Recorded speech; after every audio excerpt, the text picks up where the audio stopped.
את מתארת משהו מאוד מאוד מיוחד. אנחנו מכירים את המשנה החינוכית של קורצ'אק. כן. ואתם גדלתם ככה. בואי קצת יותר ניכנס לזה.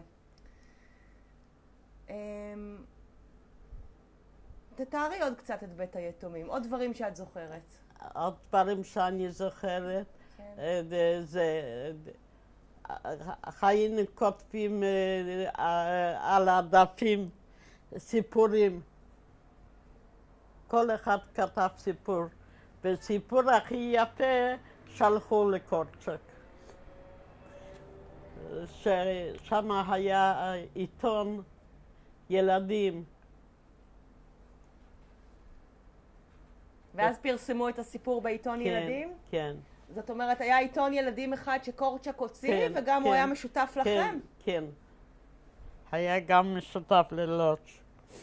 את ראית את מר קורצ'אק? יצא לך לראות? הוא היה בא לבקר בבית היתומים? לא, קורצ'אק לא ראיתי רק סטפה. סטפה ראיתי פעמיים. מה את זוכרת מסטפה? סטפה הייתה אישה גבוה, רזה. לא היה לה צחוק על הפנים.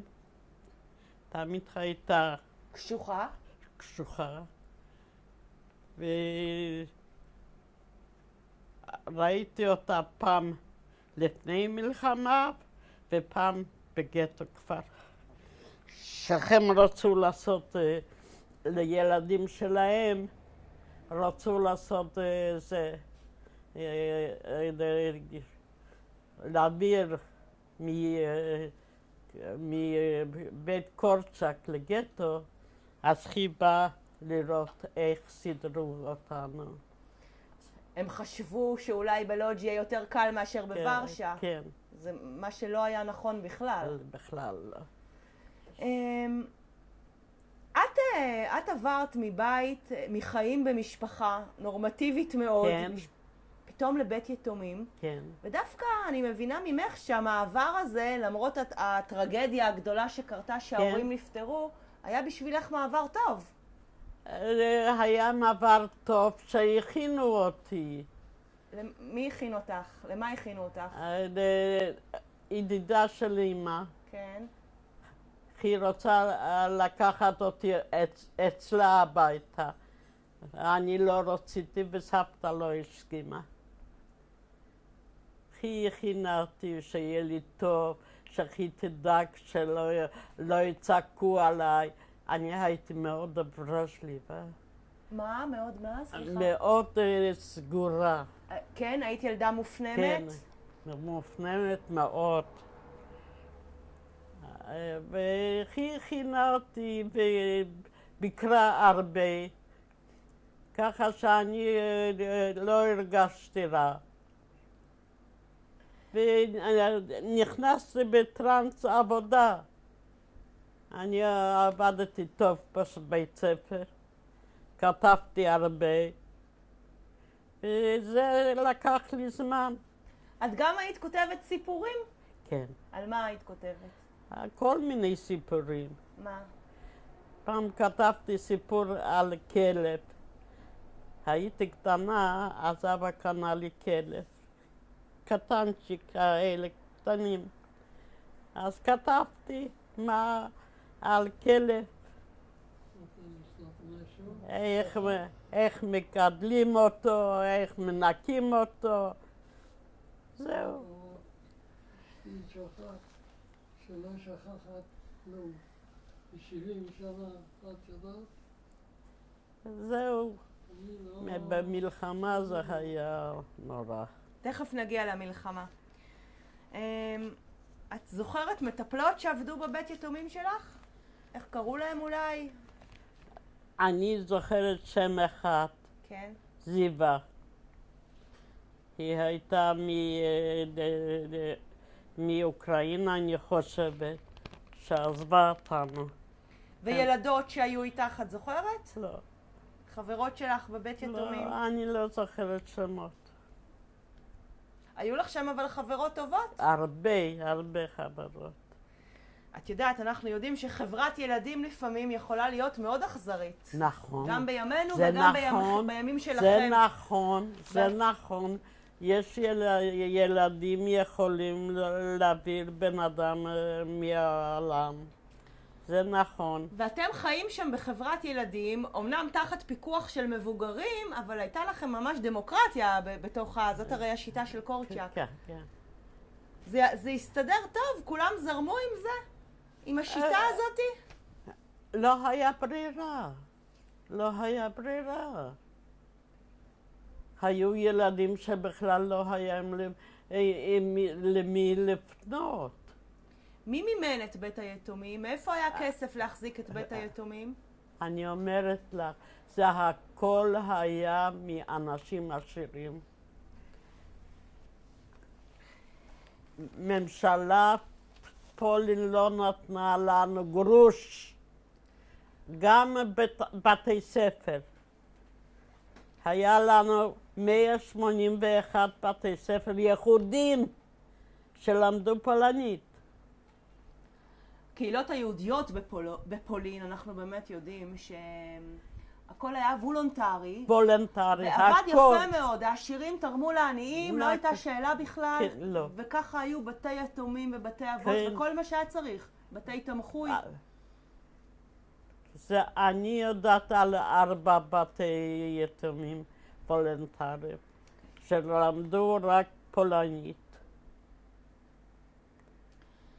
היה 3 בנות ו1 בנים.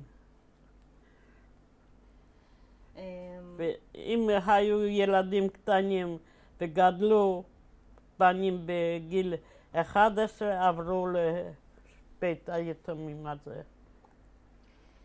אני מבינה שבתור הגדרה אתם הייתם קודם כל יהודים, את גם מציינת את זה שוב ושוב. האם הייתה לכם אבל גם פטריוטיות פולנית? מה? האם היה לכם גם רגש פטריוטי למדינה הפולנית? לא. למשל שפילסוצקי נפטר ב-36, את זוכרת ככה את הרי היה יום אבל, כמה ימי אבל? כן, היה אבל. הוא לא כל כך טוב היה ליהודים. יש כאלה שאומרים שהוא היה מצוין ליהודים. תלוי איפה. תלוי איפה. לא היה טוב. האם בבית יתומים גם נהגו לדבר איתכם על ענייני השעה, על מה קורה בעולם, מה קורה בפוליטיקה? לא, שום דבר.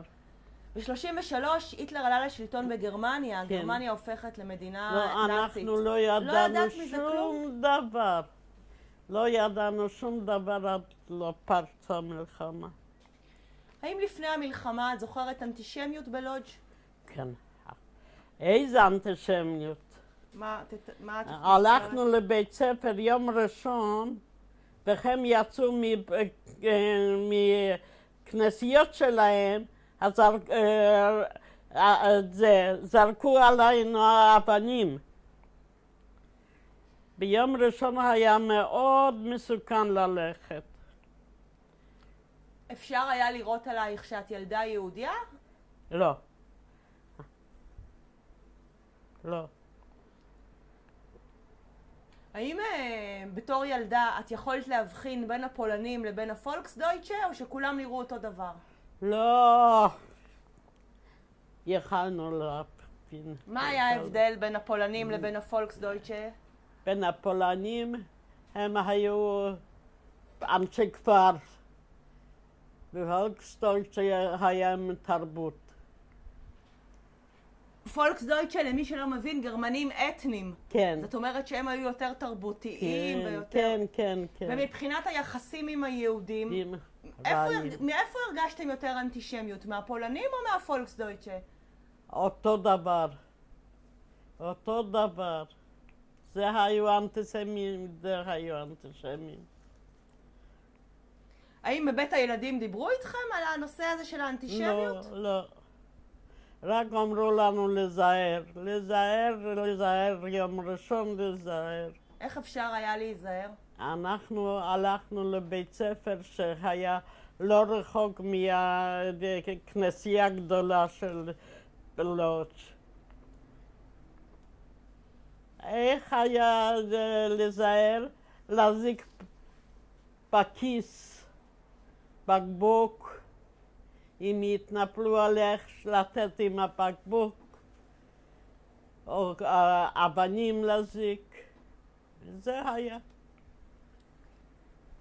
זה היה הכל. את הבנת למה אתם סובלים ככה מאלימות בתור ילדה? את הבנת מה פשר העניין? או שככה גדלת וזהו? ככה גדלנו ככה. זאת אומרת, האנטישמיות היא חלק מהחיים? נכון. איפה אין אנטישמיות? בכל העולם. אפילו בארצות הברית.